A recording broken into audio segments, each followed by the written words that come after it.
Lorsqu'il était plus jeune, mon père a été victime d'un grave accident de voiture, le laissant avec des blessures douloureuses. La responsabilité incombait entièrement à l'autre conducteur. Et bien que son assurance ait couvert les dégâts matériels, mon père a enduré d'importantes souffrances physiques et morales. À l'époque, l'idée d'engager un avocat lui paraissait insurmontable. Il ignorait qu'il aurait pu avoir un professionnel défendant ses droits sans même se déplacer de son canapé. Morgan & Morgan, le plus grand cabinet juridique spécialisé dans les préjudices corporels aux États-Unis, déploie ses tentacules à travers le pays avec plus d'une centaine de bureaux et une armée de plus de 800 avocats. Fort d'un palmarès exceptionnel, le cabinet a déjà récupéré plus de 15 milliards de dollars pour ses clients, témoignant de son engagement indéfectible à obtenir une indemnisation juste et complète. Soumettre une demande d'indemnisation chez Morgan & Morgan est d'une simplicité déconcertante, s'apparentant davantage à l'utilisation d'une application intuitive qu'à l'embauche d'un avocat. En 8 clics tout au plus, il est possible de soumettre une réclamation, sans même quitter le confort de son canapé. L'été, Kyle est l'ami indispensable. Il possède un bateau de croisière de 8 mètres et 22 centimètres, et aucun de nous n'a la chance d'en avoir un. Je ne suis pas un expert en bateau, loin de là, mais son embarcation est équipée d'un radar sophistiqué. Ce dispositif détecte les moindres dangers, côtes abruptes, hauts fonds traîtres et autres navires croisant notre route. Grâce à lui, nous naviguons en toute sérénité. Parfois, grâce à cela, nous pouvons prolonger nos sorties en bateau jusqu'à la tombée de la nuit. Le bateau peut accueillir confortablement environ 8 personnes. C'était pendant une chaude journée d'été, à la mi-juillet.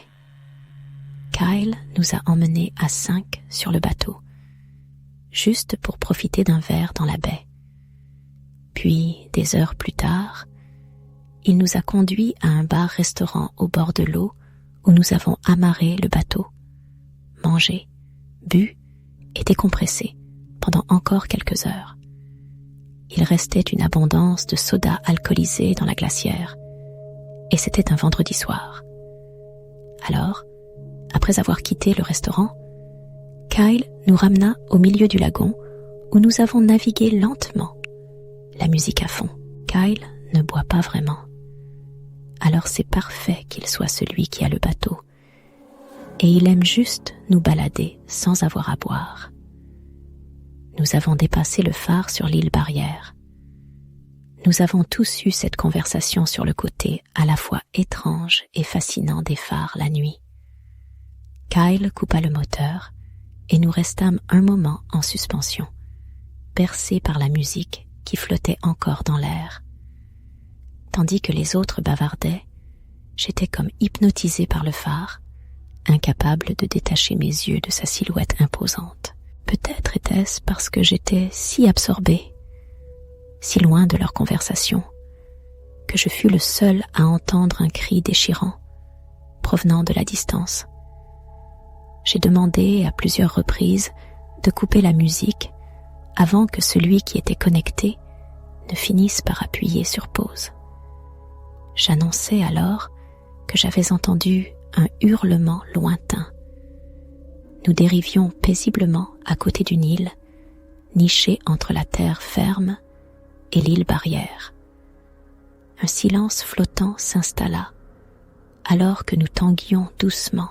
Soudain, mes soupçons se confirmèrent. Un cri déchirant, un appel à l'aide désespéré s'élevait de cette île. Nos regards se croisèrent, et je pouvais lire l'effroi sur les visages de mes amis. Il n'y avait aucun doute, ces hurlements provenaient bel et bien de l'île. Éloignés à la fois du continent et de l'île Barrière, l'origine de cet appel restait un mystère. Nos voix, brisés par l'inquiétude, fendirent l'air en réponse. Un écho, une voix de femme, implorait à son tour. « À l'aide !» Dans un cœur désespéré, nous hurlâmes. « Où êtes-vous » La réponse, glaçante, nous parvint, fragmentée par la distance. On me suit. La communication, déjà précaire, se heurtait à la faiblesse des échos. Une ultime question, porteuse d'espoir et de crainte, s'échappa de nos lèvres. « Êtes-vous sur l'île » Un cri strident, déchirant le silence, nous confirma l'impensable. « Oui !» Kyle, sans la moindre hésitation, lança le moteur, nous dirigeant vers l'île mystérieuse. Une fois suffisamment près du rivage de ce confetti de terre, il jeta l'ancre. Nous, 6 silhouettes, sautâmes à terre, nos pas résonnant sur le sable. Nos voix s'élevèrent, perçant le silence nocturne, appelant celle que nous cherchions. L'inquiétude grandissait, surtout après ces mots résonnant encore en moi. On me suit. L'île, bien que petite, semblait immense dans l'obscurité. Avec nos 6 lampes torches fendant la nuit et nos appels répétés, il était impensable qu'elle nous échappe. Pourtant, de l'autre côté de l'île, un cri strident, un hurlement de femme à glacer le sang, nous parvint soudain, comme étouffés.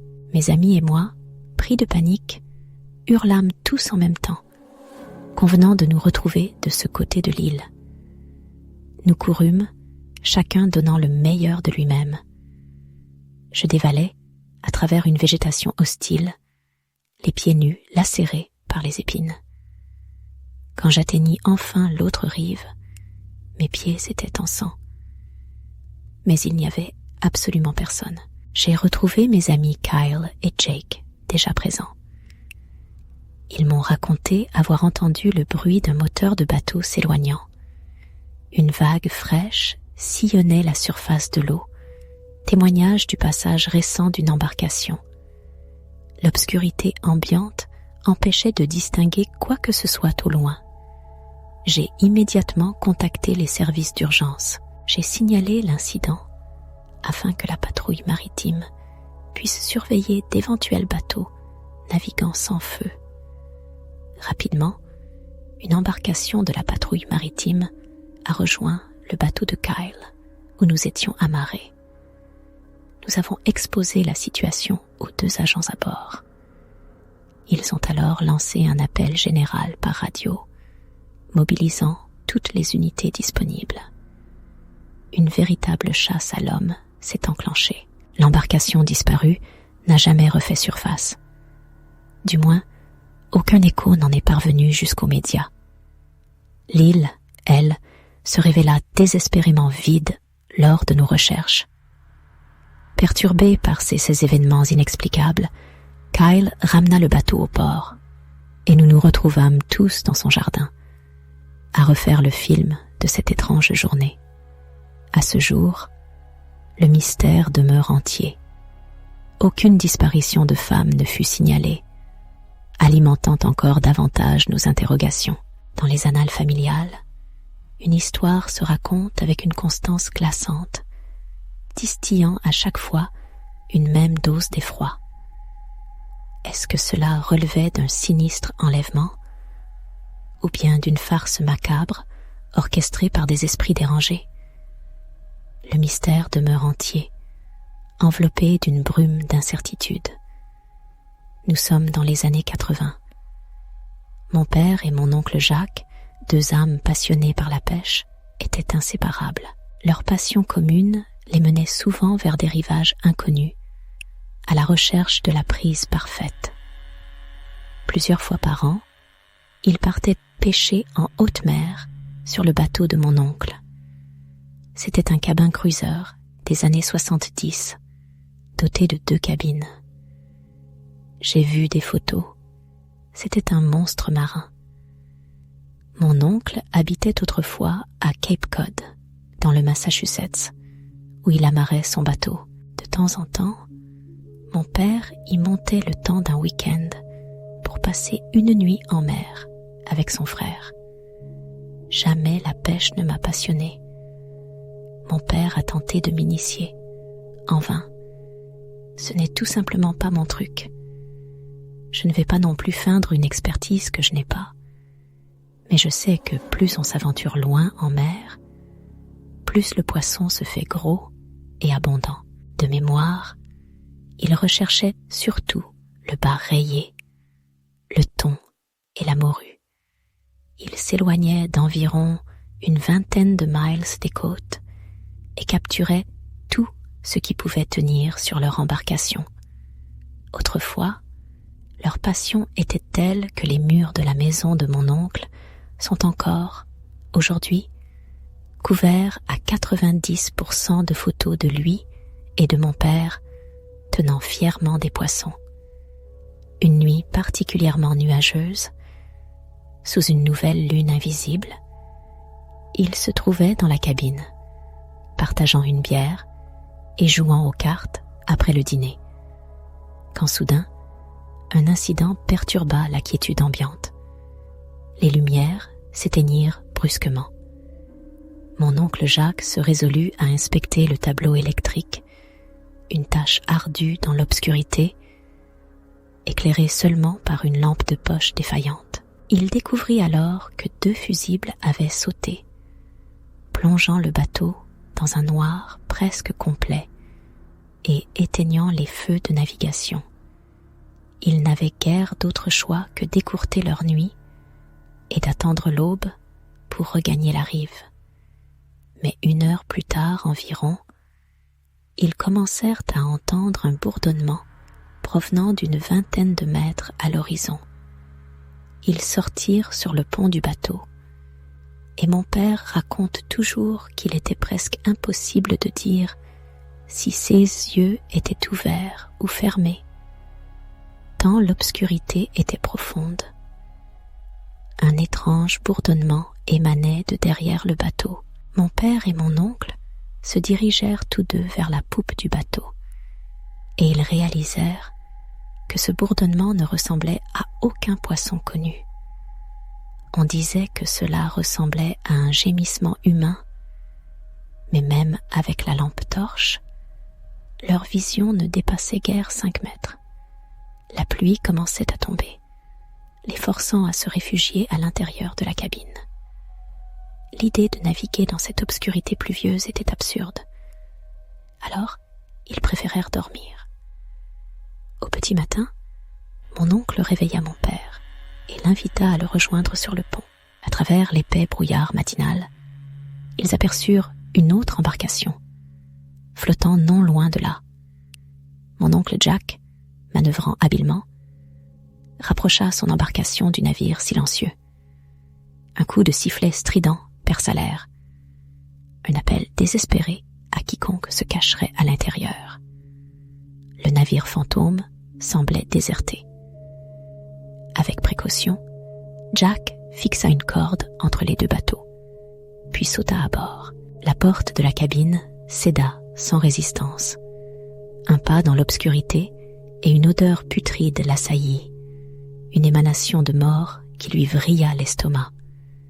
Un homme, une silhouette sombre suspendue au bout d'une corde, oscillait dans la cabine. Terrifié, Jack s'enfuit, regagnant son propre bateau dans un accès de panique. Le cœur battant, il se pencha au-dessus de l'eau, essayant vainement de soulager son estomac révolté. Mon père raconte qu'il n'a même pas osé descendre voir le corps, après que son frère lui ait décrit l'horreur de la scène. Mon père et mon oncle Jacques ont immédiatement relevé leurs coordonnées et contacté la station de garde côtière la plus proche via la radio VHF. Les gardes-côtes sont arrivés en moins d'1 heure. C'est seulement à ce moment-là que mon père et son frère ont repris le chemin de la côte. À ce jour, ils ignorent toujours la nature du bourdonnement étrange qu'ils ont entendu. Cette histoire continue de hanter mon oncle Jacques plus que quiconque, car c'est lui qui a été confronté au spectacle macabre du cadavre. ils détiennent sans aucun doute l'histoire de pêche la plus terrifiante que j'ai jamais entendue. Je vis avec ma famille au bord d'un canal privé en Floride. Je préfère garder le reste de ma localisation confidentielle. En gros, il faut compter un quart d'heure de navigation depuis le canal pour rejoindre l'océan. Nous avons quelques jet skis et un bateau. Un Proline Express de 10,67 m de 2007. Le bateau, c'était le bébé de mon père, son obsession. Les jet skis, eux, étaient notre lot, à ma sœur et à moi. Nous étions 4 à la maison. Maman, papa, ma sœur et moi. Un quatuor uni, mais avec des passions nautiques bien distinctes. J'avais 23 ans et elle en avait 26. Je ne me vante absolument pas en racontant ceci. Je ne fais qu'énumérer les faits pour mieux planter le décor de mon récit. Nous possédions plusieurs propriétés à travers le pays. Une demeure baignée par le soleil californien, un appartement élégant au cœur de New York et une villa ensoleillée en Floride.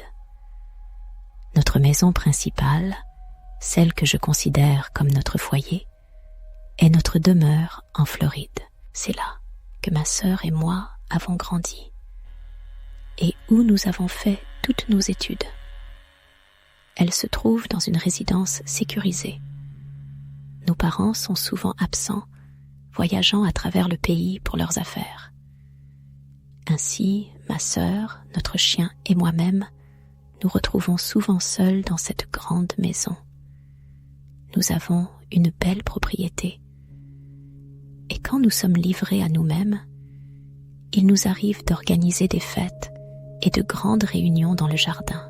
Notre maison est la dernière au bord du canal et elle est bordée d'un petit marais. Le canal s'étend légèrement au-delà de la maison avant de s'interrompre brusquement dans le marais.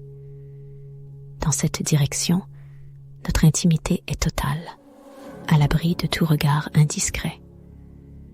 Un jour de canicule, ma sœur et moi avons décidé de sortir nos jet skis.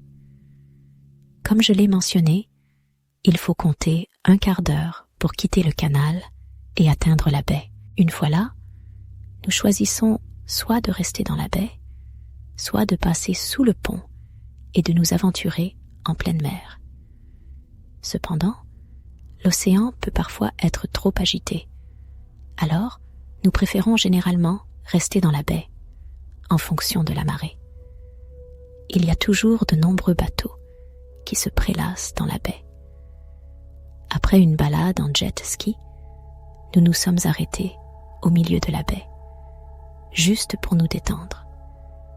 Quelques minutes à peine plus tard, un bateau de taille moyenne s'est approché. Un homme d'un certain âge, au volant, a engagé la conversation. Il devait avoir la fin de la cinquantaine, voire le début de la soixantaine. Un peu corpulent, arborant un léger embonpoint, il tenait une bière à la main, tout en pilotant son embarcation.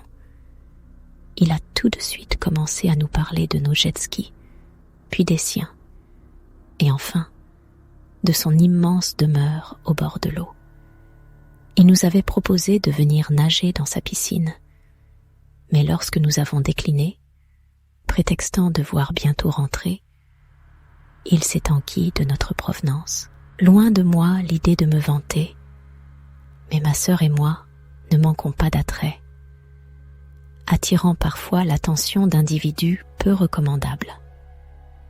Nous avons donc répondu de manière évasive à sa question, nous contentant de dire que nous étions du coin.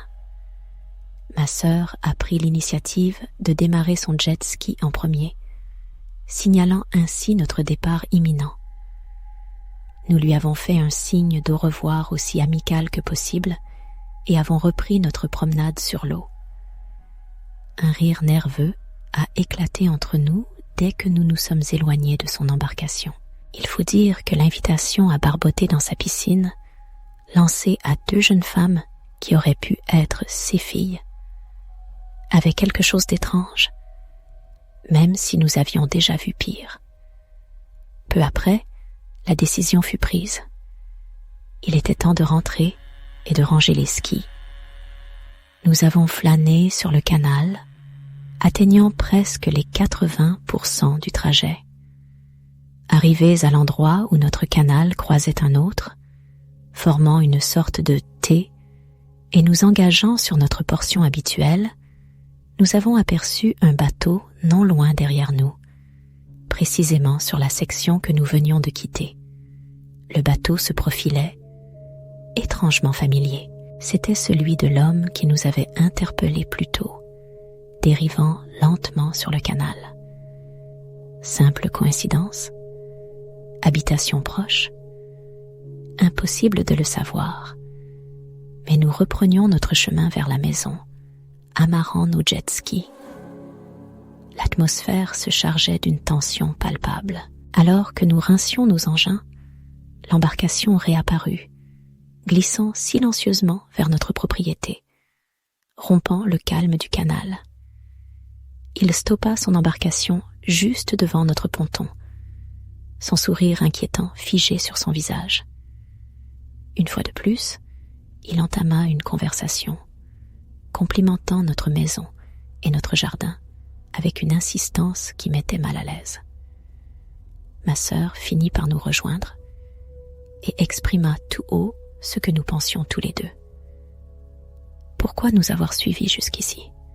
C'est vraiment flippant.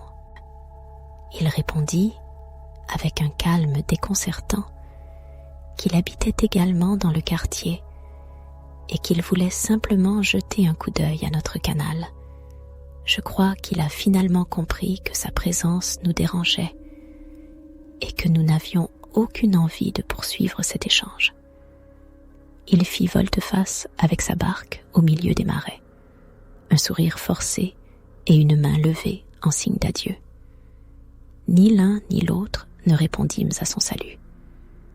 Il arrive un moment où la politesse cède face à l'étrangeté, à la sensation désagréable que certaines personnes dégagent. C'était précisément l'un de ces moments.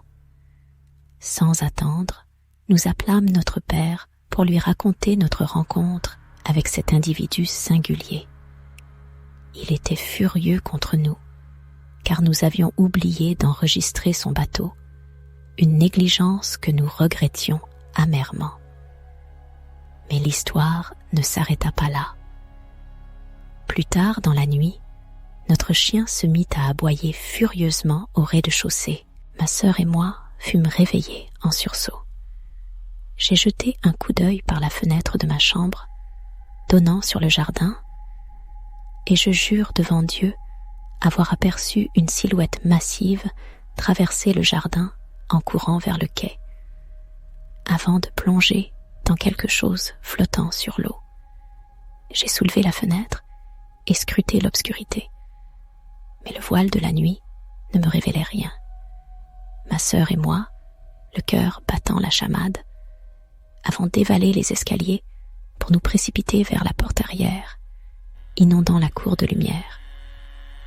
L'intrus, quel qu'il fût, s'était volatilisé. Pourtant, au fond de nous, nous savions pertinemment qui rôdait. C'était lui, cet homme étrange qui nous suivait depuis quelque temps, semant la peur sur notre chemin. Il ne pouvait s'agir que de lui. L'idée qu'un grand chien monte la garde à la maison est probablement la seule raison qui l'a dissuadé de s'introduire.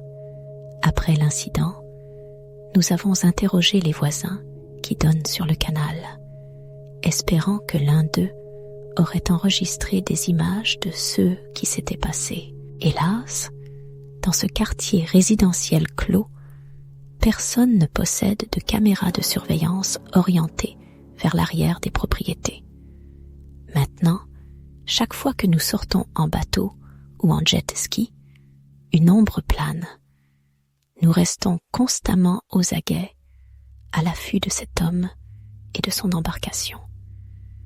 J'ignore s'il sera un jour appréhendé. L'incertitude m'étreint de ses bras invisibles, un doute lancinant, une hésitation persistante, comme un brouillard épais qui voile l'horizon. 5 fois, cette même pensée revient, comme un écho lointain dans les couloirs de mon esprit. Je suis suspendu, en équilibre précaire, au bord du précipice de l'indécision. Un sentiment d'inconnu, une absence de certitude qui m'enveloppe, me laissant prisonnier de cette spirale d'interrogation.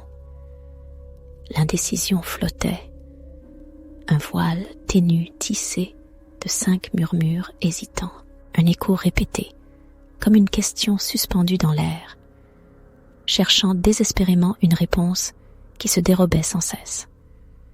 Un sentiment d'incertitude profonde, presque palpable, imprégnait l'atmosphère, laissant présager un choix difficile ou une vérité encore enfouie.